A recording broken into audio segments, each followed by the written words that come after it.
আবারও আক্রান্ত হয়েছেন ঊর্ধ্বধারীর পরিবারও। যেমনটা জানা যাচ্ছে যে মদ্যপ যুবকরা তারা তাণ্ডব চালায় আবাসনে, প্রতিবাদ করে পুলিশ কর্মীর পরিবার এবং তারপরে তাদের ওপর হামলা চালায় মদ্যপ দুষ্কৃতীরা। এই ঘটনা কামারহাটির 27 নম্বর ওয়ার্ডের ঘটনা। বেলঘরিয়া থানায় অভিযোগ দায়ের পুলিশ কর্মীর। সরাসরি আমাদের সঙ্গে রয়েছেন আমাদের প্রতিনিধি বরুণ রয়েছে আমাদের সঙ্গে। বরুণ, এ তো একেবারে ঊর্ধ্বধারী এবং ঊর্ধ্বধারীর পরিবার হামলার মুখে আক্রান্ত হয়। একেবারে দেখো, কেউ যে রেহাই পাচ্ছে না এটা কিন্তু একেবারে বলাই যায়। একেবারে ঊর্ধ্বধারী পরিবার, তিনি কলকাতা পুলিশের কর্মরত, তিনি কামারহাটি পৌরসভার 27 নম্বর ওয়ার্ডের বাসিন্দা। তিনি কাজ সেরে আজকেই তিনি বাড়ি ফিরেছেন এবং বাড়ি ফেরার পর তার ছাদে তিনি বন্ধু বান্ধবদের সঙ্গে কথা বলছিলেন। ঠিক সেই সময় ছাদ থেকে দেখতে পান পাশে যে আবাসন রয়েছে সেখানে কিছু যুবক বসে মদ্যপান করছে। তার প্রতিবাদ তিনি করেন। একেবারে দিনের আলোতে এইভাবে মদ্যপান করছে, তিনি তার প্রতিবাদ করেন এবং প্রতিবাদ করার পরেই তার যেটা অভিযোগ, তারপরেই কিন্তু ওই আবাসন থেকে একেবারেই যুবকরা তার আবাসনের মধ্যে ঢুকে পড়ে এবং তারা যে আবাসনে ছিলেন সেই আবাসনে প্রথমে তাদের যে সিকিউরিটি আছে সেই সময়কার ঘটনা একবার দেখাই।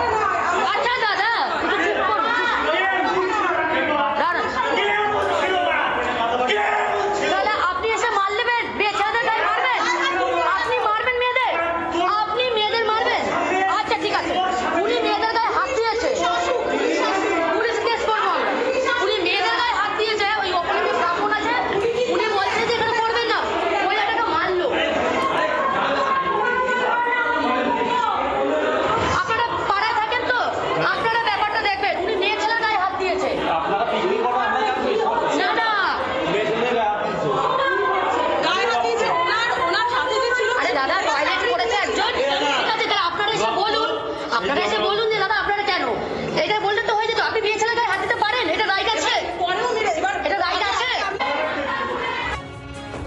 হোলিতে মদ্যপ যুবকদের তাণ্ডব, আবাসনে ঢুকে তাণ্ডব চালায় এবং তার প্রতিবাদ করে আক্রান্ত হতে হয় পুলিশ কর্মী এবং তার পরিবারকে।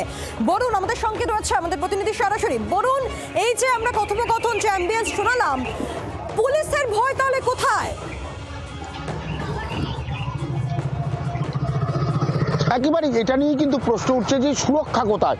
শুধুমাত্র সাধারণ মানুষ নয়, পুলিশও আক্রান্ত হচ্ছে। এটা একদম বারবার করে বিভিন্ন জায়গায় প্রমাণিত হচ্ছে। এখানেও সেই একইভাবেই কলকাতা পুলিশের কর্মরত পার্থ দে তিনি বাড়িতে আসছেন এবং মদ্যপানের প্রতিবাদ করছেন। তার আবাসনে ঢুকে শুধু তাকে নয়, তার পরিবারের প্রত্যেককে মারধর করছে। তার স্ত্রী এবং ওই আবাসনে থাকা আরও মহিলা, তাদের উপর আঘাত করছে সেই মদ্যপ যুবকরা। এটা নিয়ে কিন্তু প্রশ্ন উঠতে শুরু করে দিচ্ছে। বেলঘরিয়া থানায় অভিযোগ দায়ের হয়েছে।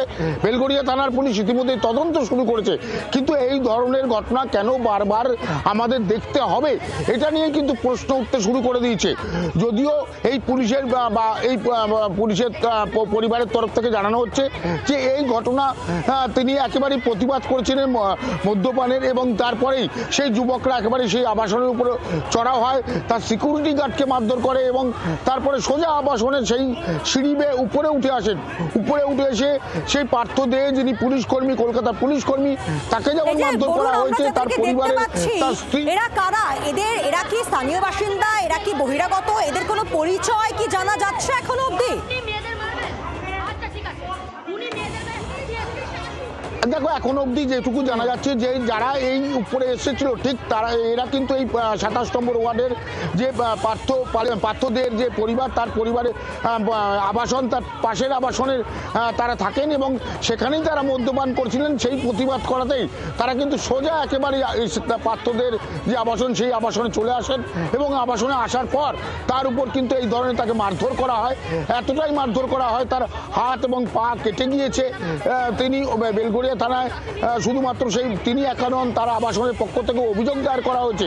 তদন্ত ইতিমধ্যেই শুরু হয়েছে, যদিও এখনো পর্যন্ত কাউকে গ্রেপ্তার করা হয়নি। তবে পুলিশের তরফ থেকে বলা হচ্ছে যে দোষী বা যারা দোষ করেছে তাদের কিন্তু গ্রেপ্তার করা হবে, এমনটা কিন্তু বলা হচ্ছে। কিন্তু বারবার করে একটা প্রশ্ন কিন্তু উঠেই আসে যে একেবারে হয়নি, কারণ একেবারে জলের মতো স্পষ্ট দেখা যাচ্ছে যে কারা কারা অভিযুক্ত, ঠিক কি হচ্ছিল, এখানে অভিযোগ দায়ের করা হয়েছে কিন্তু এখনো গ্রেফতার করা হলো না কেন বলুন, তা নিয়ে তো প্রশ্ন উঠছে।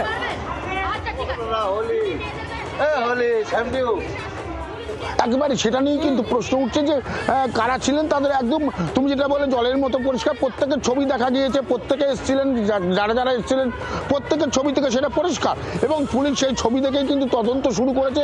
এবং এই যে যারা এই ধরনের আক্রমণ করেছে তাদের গ্রেপ্তার করা হবে এবং উপযুক্ত শাস্তির দাবি করছেন যারা আবাসনে থাকেন। সেই আবাসনের কর্তৃপক্ষ তারা কিন্তু বারবার করে জানাচ্ছেন যে একেবারে তারা যাতে উপযুক্ত শাস্তি তাদের দেওয়া হয় এমনটা ব্যবস্থা করা হোক।